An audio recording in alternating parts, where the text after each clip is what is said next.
so many years.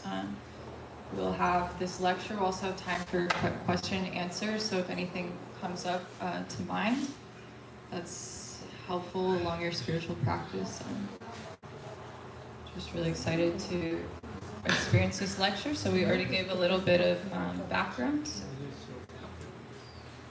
Hare Krishna.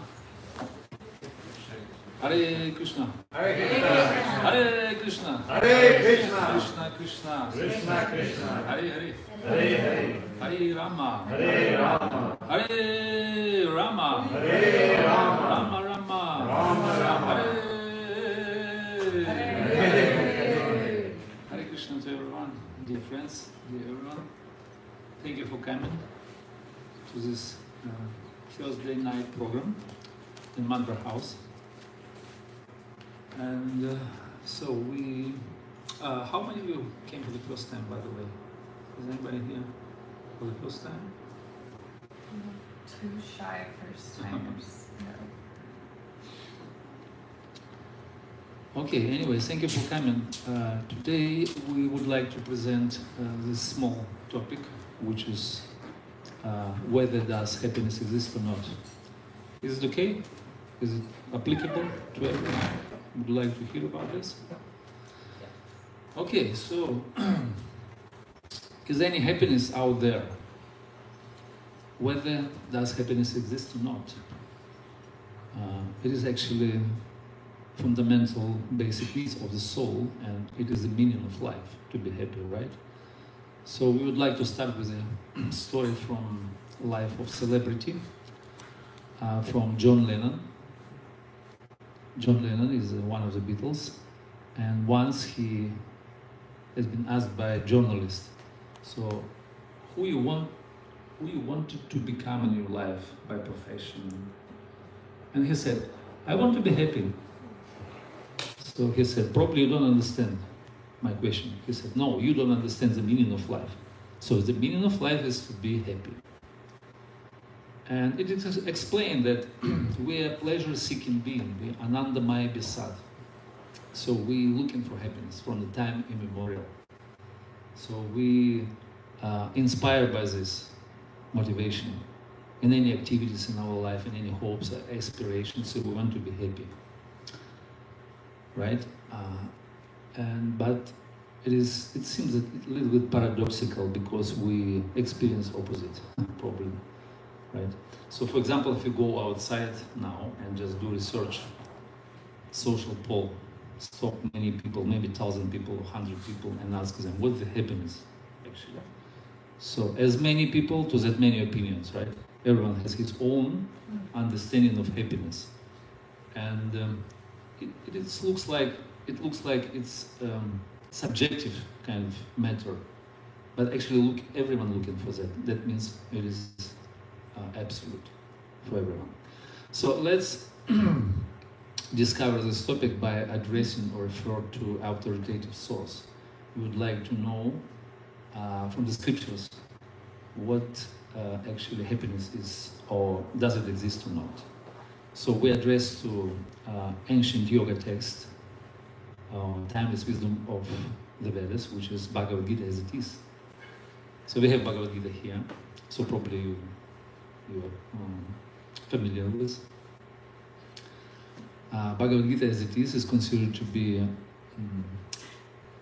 perfect theistic science because it's spoken by God Himself, and it is considered to be the summary study of entire Vedic literature and its conclusion of all the Vedas. If anyone tried to understand Bhagavad Gita without any personal interpretation, but in the line of disciplic succession, you will surpass all the scriptures of the world and all the Vedas. So this is a very high standard. So if you understand Bhagavad Gita, so this is kingdom knowledge. You can get any divine knowledge, any transcendental knowledge from that book. And according to Bhagavad Gita, Krishna is the supreme personality of Godhead, and he speaks in Bhagavad Gita. He spoke in this Bhagavad Gita, and he explained different types of happiness. By the way, there is a good news. Happiness exists, actually. And even there is varieties of happiness in this world. Not just one, but at least 3 types of happiness we have here in material world. Would you like to know them? Yeah? So Krishna explained Trividhi Sukham. Sometimes I can use Sanskrit, it's okay? Sanskrit is divine language and it's very thought-forming, living language, you know. You can understand more, extract more meanings from this language. So happiness, Krishna explained in Bhagavad Gita, Trividhi Sukham, there are 3 types of happiness actually. And he explained that this material world consists of the modes of nature. There are 3 modes of nature. Sattvam, Rajas, Tamoiti, Guna Prakriti, Sambhava. So there are 3 modes. Probably you're familiar with that. There is goodness, Rajas, passion, and ignorance. So we have these 3 modes, and all these 3 modes of nature actually permeate through all our life. So everything, all our life activities, eating, sleeping, association, even happiness, in the modes. Everything in the modes, actually. Right? So therefore, happiness also in the 3 modes of nature. So Krishna discussed these 3 types of happiness, and we start from the bottom one, from the beginning. And first one is called tamasic happiness. Happiness in the mode of ignorance. So we have this one, and Krishna explained very nicely, scientifically, this type of happiness. He said, let me find what he said. He said,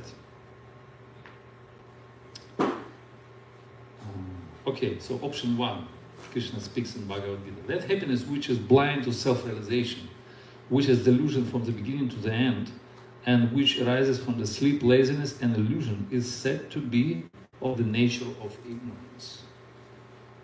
Nidra lasya pramodaya. So laziness, sleepiness, illusion, delusion, all this madness, so all these kind of qualities of mode of ignorance. So this happiness is freely available in the market of material nature. You can get it. So by the way, human life is like a shopping mall. When you go in, so you can get plenty of goods, but don't forget, so at the end of the cash register, you have to pay for it. So if you're going for all these different goods. So Sukham Mohanam, illusory happiness, delusion. And for example, I can give you a hint. So it is not really happiness, it's just relief from the suffering. For example, I'm suffering, I'm hungry, I'm thirsty, I experience sexual urge, maybe I'm diseased, sick, whatever. So if I get relief by taking pills or eating something, some sweet cake, or have some association with opposite sex, so by like this, I might get relief from this suffering, and this is so-called happiness. We just get relief from suffering, which are attacking us in this world, right? So this kind of happiness, which experience in the mode of ignorance,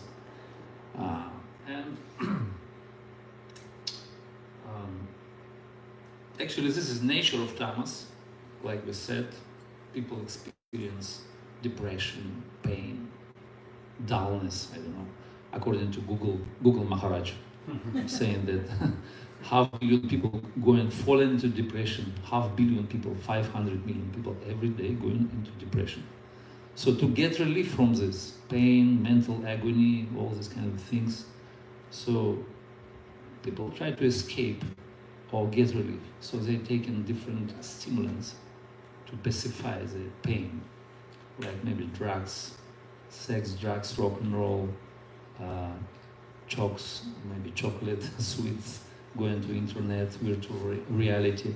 You know, sometimes I'm also, I just want to jump into sleeping bag, take some chocolate bar and just dive into virtual reality. Does anyone feel the same? Only me? Sometimes, you know. So this is happiness in the mode of ignorance. It's freely available, so you can get it if you want. Is anyone for this happiness? Type of happiness, if you want so?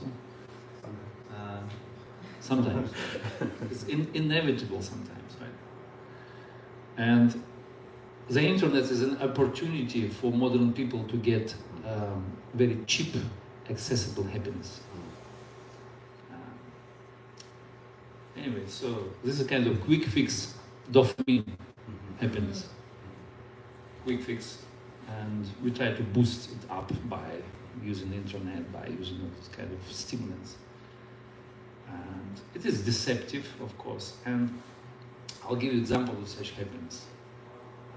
Again, I refer to Google Parampara, and it is saying, it's a little bit shocking statistic, murder statistic, daily violence.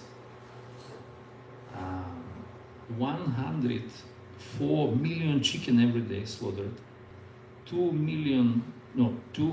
million various wild animals, 100,000 abortions, and so on. So it's very shocking, you see. What is that? How is it? This is, what kind of happiness is this? So, this is happiness, under the name of happiness, is going very severe miseries. So it doesn't look like happiness, rather like it's like misery, it's like a suffering. Anyway, one more example about this happiness. If you go to Google it, internet, so again we refer to internet all the time. In Pacific Ocean, in the middle, it's been created a huge island now. It's larger than Europe continent 1.5 times. And it consists of plastic items, which are thrown every day from the both continents, from Asia and America, like 2 million plastic items every day. It's created like a huge island in the middle nowadays. So new continent now. You see, this is kind of happiness. And according to World Health Organization, over 3 million annual deaths due to alcohol and drugs use. And almost 500 million people severely addicted to alcohol and narcotics and drugs and things. So this is a result of such happiness, right? So this is the first one, which is available. And we explain consequences as well. And yeah, so it is the greatest illusion when people think that they will be happy by performing sinful activities. It's not possible. So this is so-called tamasic happiness, and I think no one wants to get this kind of things. But don't worry, we have option 2. So we're going to the next. Next is a little bit more sweeter, and it's called Rajasic types. Rajasic Sukham. Krishna explained in Bhagavad Gita.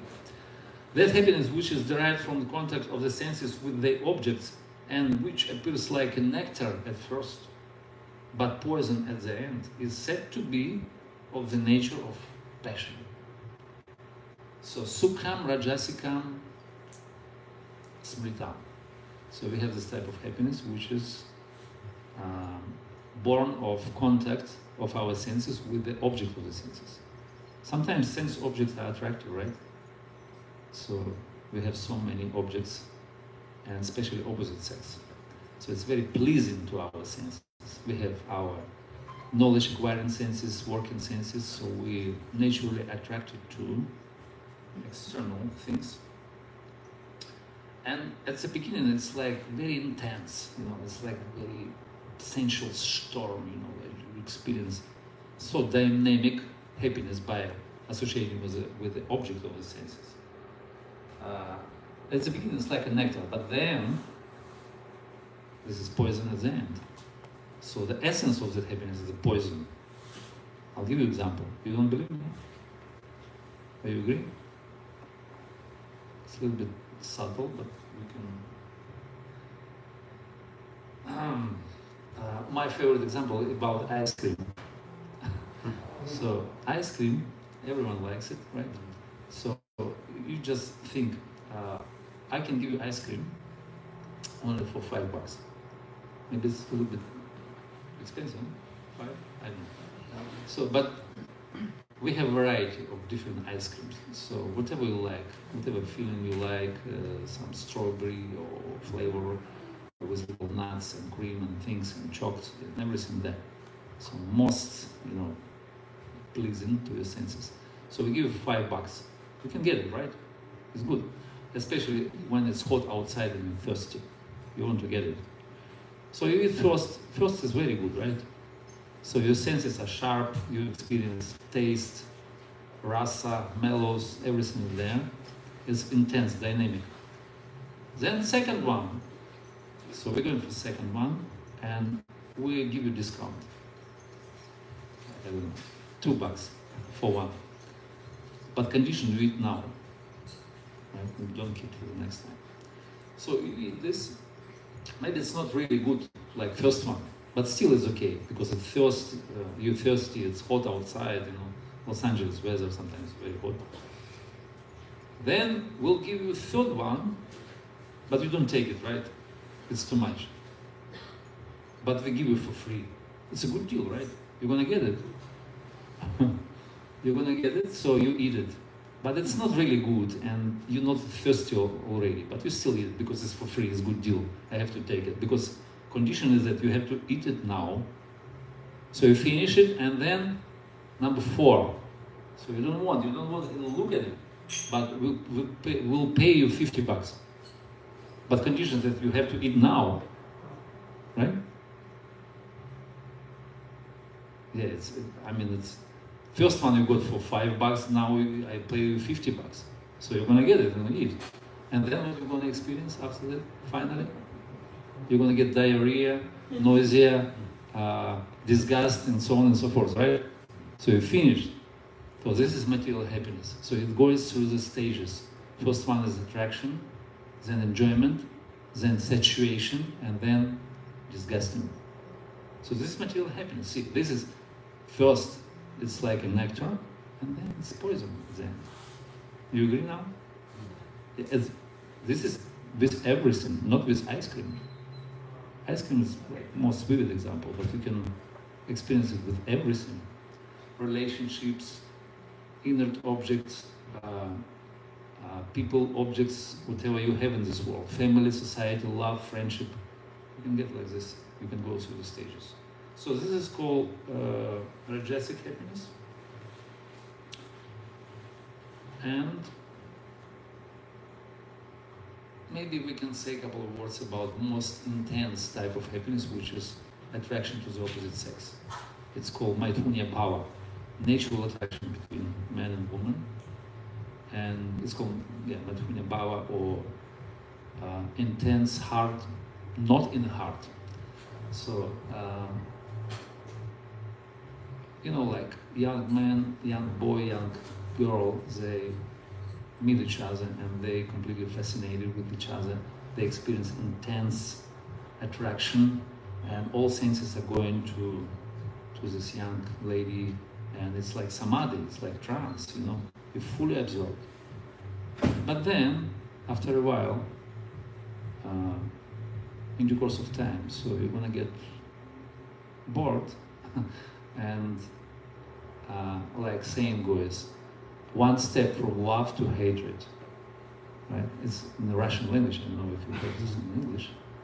One step from love to hatred. So first of all, you may be a love person, but then you hate him. This is material love, because at the beginning it's the nectar, but then it's poison. Okay, this is nature of sukham, happiness, in the mode of rajas, ignorance, or passion. It's called chapala sukha, or kind of ghostly, elusive. It's very flickering, and it's called bhogatyaga. You can enjoy all the time. You have to stop. You have to have a break, and then you can continue. Like you have a weekend at the end of the week. You enjoy for a couple of days, and you get fed up. You have to go for work. Work hard, play hard. So you cannot enjoy forever, stay high forever. So you have to pay high price for this, and this is temporary, and this is not permanent solution, right? Do you agree?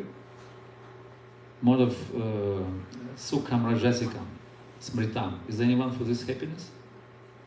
Whole the society for this type of happiness. They're chasing after it. All these billboards and flashing lights and internet and TV programs about this happiness. So everyone wants this one. So, but we explain the nature of that and what's the consequence, so we now understand the essence. Um, Maybe I'll also bring up some little interesting concept from Bhagavad Gita. Krishna explained that an intelligent person doesn't take a part in the source of miseries which are obstacle of the senses. So he doesn't take a part, doesn't delight in miseries which are due to contact with the material senses. So these objects of the senses are actually sources of miseries in disguise. That's what Bhagavad Gita is saying. And modern formula of happiness, rich plus famous equal happiness, right? People think, so if I become rich and famous, then I'll become happy, right? So, but if you look at Google again, authoritative source, well-known, well-documented fact that many celebrities and high-profile personalities, they experience mental challenges and issues and problems. They fall into depression. According to World Health Organization, 1/4 of CEO people, they suffer out of depression. Anyway, so that's freely available in the market of material nature. 2 types of happiness, which we explain. And let's look at another one. By the way, I just bring up some statement from the Beatles. We refer to them. So Beatles, at the peak of their career, they said that we achieve everything. So we on the top of popularity. We've got everything. We've got our talents, our followers, name and money, wealth, everything. And we become like more popular than Jesus Christ at some point of the history. But there is nothing actually. George Harrison said, there is nothing. There is emptiness. Don't try for that. Don't climb up on this mountain. So there is nothing. That's why they go into spirituality, right? At some point they turn into a spiritual life. Although they achieve everything. Okay, so is anybody for this type of happiness? A little bit doubtful. So, anyway.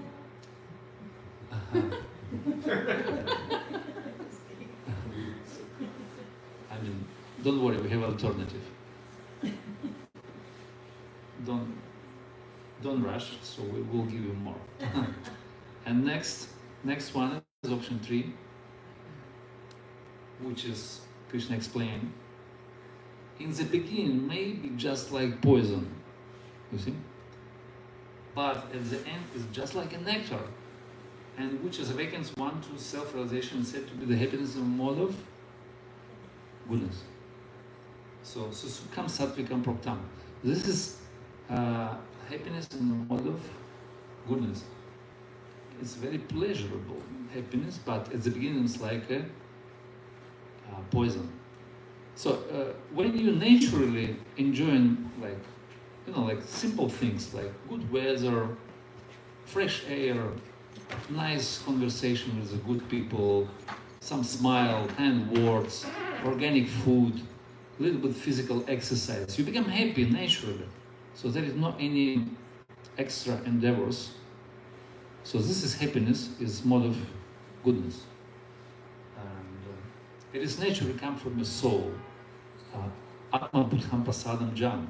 It comes from the soul because soul is self-satisfied by the nature. And how to get it, this happiness? It sounds like better, right? So life has to be changed. You see, it is explained that so one has to follow many different rules and regulations. You have to control your mind, senses. So you have to concentrate on oneself. You have to do some tapasya, austerities, follow regs, maybe follow Ekadashi, avoid bad association. So many rules and regulations. And it's very hard, it's very difficult. Probably at the beginning it's like a poison, right? It's hard. And it's it's a bitter. But Krishna explained in Bhagavad Gita, there's a golden rule that the yogi, the real yogi, is not that which eat too much or eat too little, sleep too much or sleep too little. So everything is in balance, like everything in moderation. So it has to be balanced. You have to catch up this balance, and this balance is very individual for everyone. Is for one's own, for his or one's own self.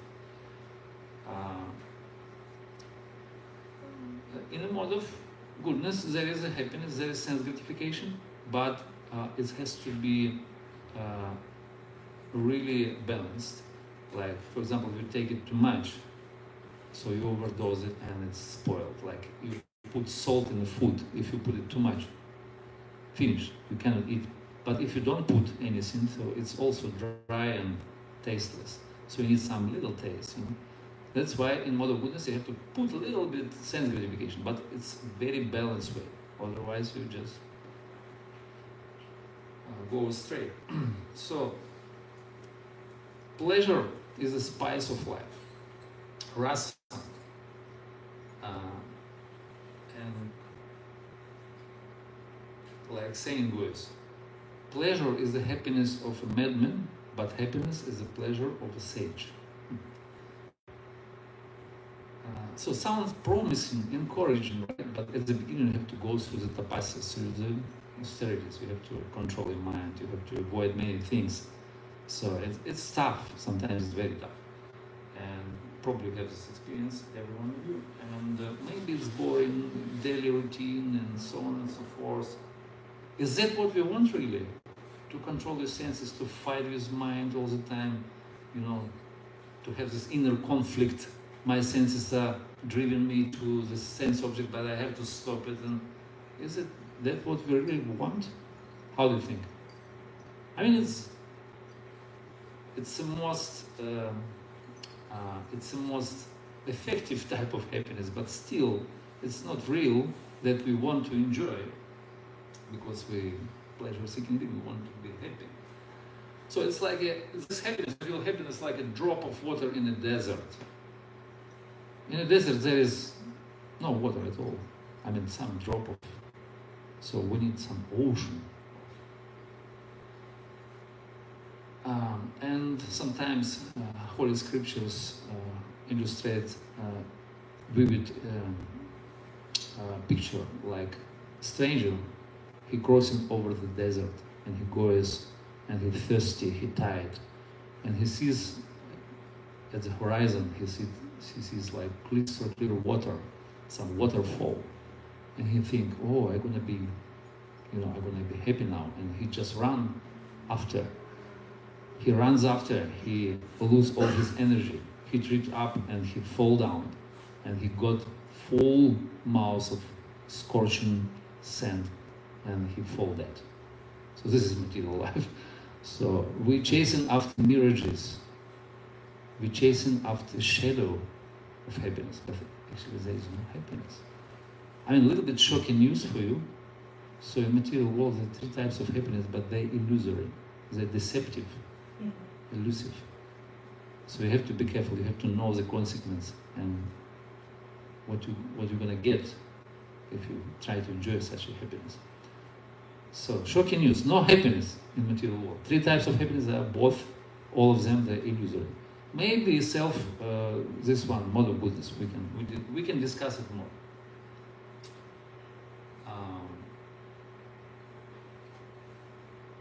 By the way, it's called samsara sukha.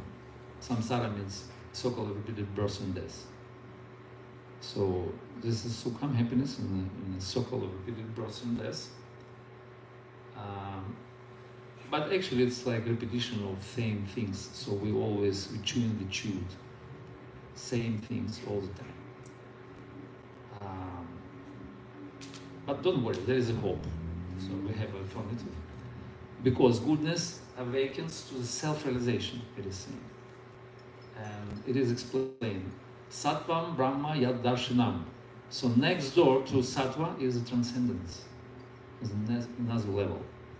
It's like a springboard. Sattva maybe is like a springboard. You can jump up and you can reach the level of transcendence, which is different. Absolutely, it's beyond the modes, beyond the nature, material nature, gunas, passion, goodness, and ignorance.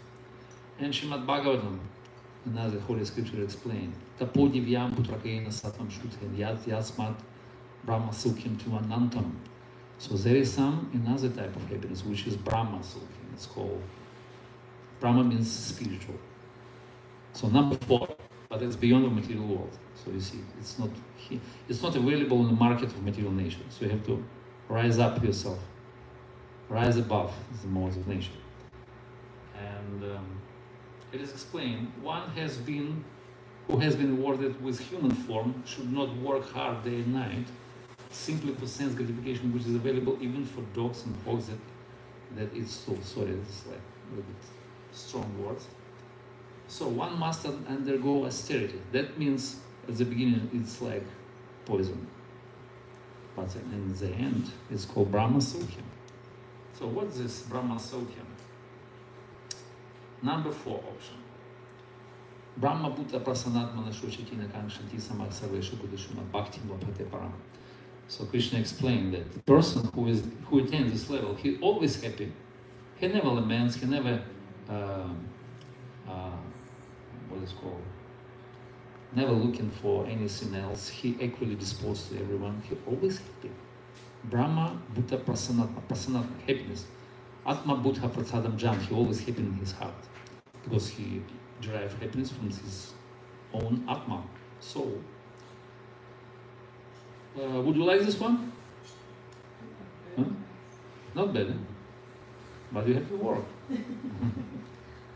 So, option number 4, it's a Brahmananda, happiness of Brahman, eternal, beyond of material modes. There is no any tinge of matter, no any material qualities, doesn't contaminate it with the low types of things. So it's eternal, blissful, peace, shanti, shanti, shanti. You're peaceful, you're satisfied for eternity. Can you imagine? It's good, eh? Sounds good. Many people are looking for that. I mean, so you don't depend from any other external things like maybe thick bank account or president post or maybe US green card. You don't need anything. You're just happy because of your soul. You discover your Atma, happiness, Atmananda. So, Shuddha Sattva, right? And would you like it or not? Is it okay? It's good, man. Sounds peaceful. Sounds good, eh? But you have to work. So first, this is poison. So you have to drink the poison, and then you can get at the end, you can get nectar, Amrita. But anyway, so a little bit wrong on this happiness. You see, it's eternal, it's blissful, it's a full peace and and satisfaction. But whether positive happiness of relationships, whether dynamic happiness. So we want something, we have to experience emotions. This is a little bit, a little boring. Yeah, truly speaking, this is boring actually. And you have to experience for eternity. It's like a hell. Kaivalya narakayate, tridasha pura akasha pushpayate. So this happiness, maybe it's Amrita, but for the soul. I open for a secret. So we happy by relationship, only through the relationships. So when we experience relationship with the living entities, not with the inner matter or with void, with the emptiness. So we happy. There is no happiness in the middle of nowhere. So Brahman is the middle of nowhere. There is nothing, no matter, no spirit. So how are you going to enjoy? You just stay away from suffering, that's okay. But it's also relief from material life. So that means you just got some pacified. And so you have to be, you have to experience relationships. Friendship, society, love, all this kind of relationship which we experience here in material realm, but probably we have a harmful experience. We're suffering out of it, right? So does anybody feel like this or only me? So you have this experience, right? So material relationships are a little bit, I mean, maybe it's attractive, but also there is side effect. There is another side of these relationships. And one saint said, happiness formula. He gave happiness formula. He said, happiness is when we stop trying to be happy ourselves. We stop. This sounds a little bit paradoxical, but as soon as we plan to be happy, so we immediately causing the source or causing our distress in the future. So as soon as we plan to be happy in this world, so the secret is true happiness is selfless or non-egoistic. So true happiness when you try to make the object of your love happy. So when you invest your service or happiness into an object of your love, so then you get a chance to be happy. And this is non-egoistic, this is selfless. So, and then we come into the word which is called love. Love. So it's also a term in material world a little misused, but the equivalent of happiness. If you want to be happy, all we need is love. So we want to be loved, and we want to love somebody, we want to be loved. This is ultimate living necessity of the soul. So we want love and want to be loved by someone. And this is real happiness. And this is only available through the relationships. So we need to understand this is material love. It's just a shadow of real love. It's just a replacement. Surrogate, I don't know what this word is. Surrogate of love. Like, you scratch my back, I scratch your back. It's like a business deal, you know. I love you. I love you too. That means, let me enjoy by using your senses. Let me enjoy by my senses by using you. So this is material love. This is business deal, actually. And so therefore, it's not a solution. It's not a solution. But anyway, love exists, and we have option number 5. But not unconditional love. Like we love our pets, our families, our neighbors, our friends, our beloveds, so in the same way we can expand our love higher.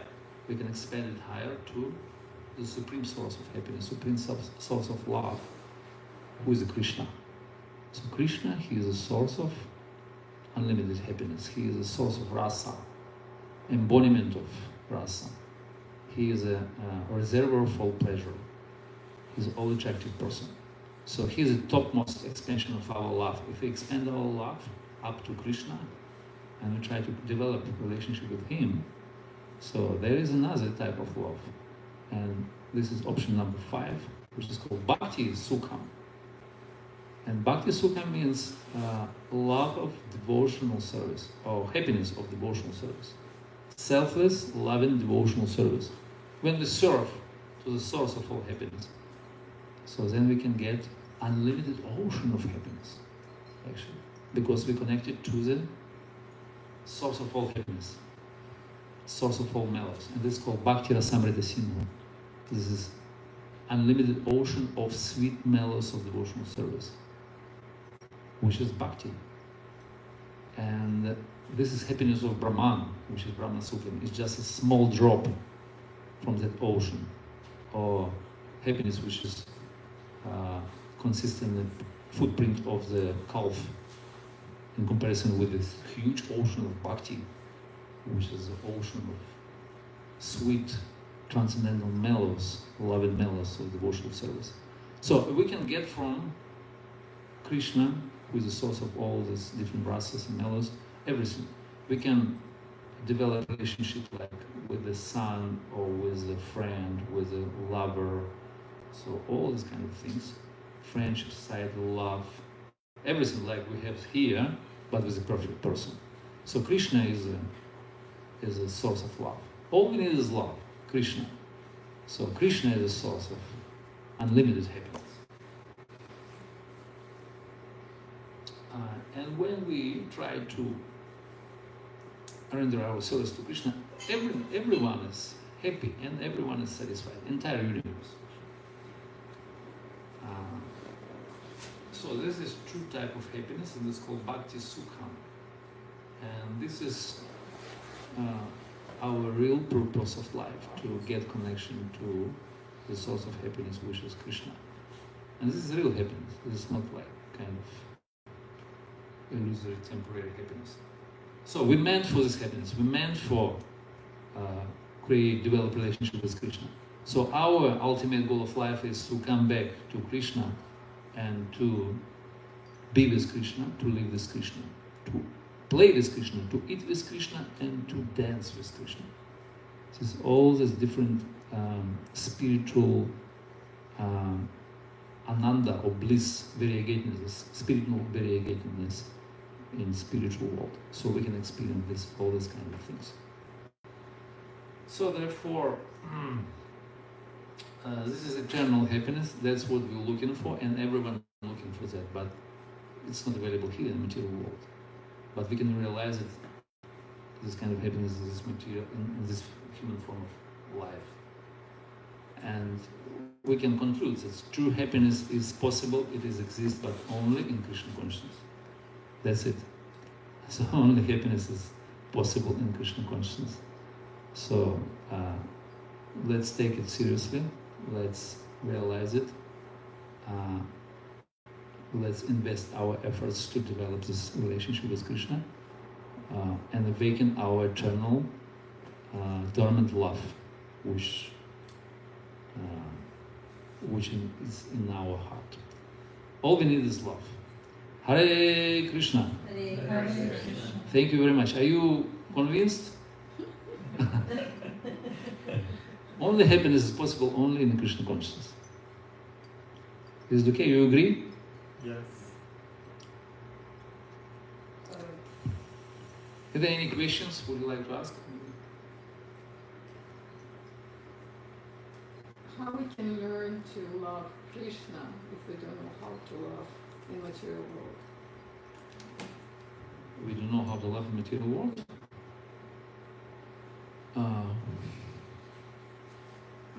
We have to practice. Practice makes perfect. Material. So practice material. Material we don't have to practice. We know how to love because it's natural. It's instinct to love beautiful objects, opposite sex, our parents, our relatives. It's very natural. You don't need to practice. It's coming from your heart, and it's pleasurable to your senses. So we love our whoever we love. So, and this is very natural. But spiritual love has to be practiced. So practice means sadhana. Sadhana. So you practice your regulative devotional service. So you have to chant, you have to hear, you have to associate, you have to eat spiritual sanctified food. And through that process you can gradually develop devotional service. And you come to the level of spontaneous love, which has not to be practiced. It's just spontaneous expression of your heart, movement of your heart. But you have to practice it first, at the beginning, because it's spiritual. Right? Is it okay? So it's no different. It's the same kind of feeling. that we Spiritual, feel. material. Yeah. I mean, spiritualism, it's in the modes of nature, like we discussed. Yeah. So there are three types. Three vidhi sukham. And it's elusive. It's cheating, actually. It's not really love. It's not really happiness. It's not really satisfaction. It just seems, it looks like. It takes the shape of that, but it's like shadow. But then if you say that to mother who loves her child, she will never agree with you. I mean, of course, you cannot say this because you have this connection, you have these ties with your families, with your relatives. You have to take care of them, and this is your duty, and this is normal. and this is okay. But if you don't put Krishna in the center, so it's gonna be, it pulls you down, so you become, you degraded by this, because it's attachment. This attachment brings you to the next life, and that's what, I mean, it's natural, but for the body, because it's a product of your body. It's not your eternal relationship, eternal connection. Let's everyone, let's give a big thank you to Gaurav Sundar.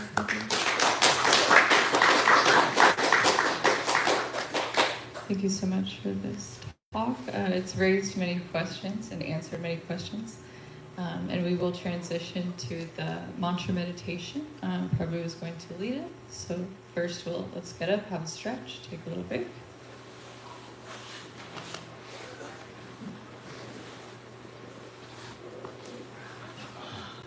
And you can move as close to the front as possible, and we can all feel this vibration together. So I can show you Gauranga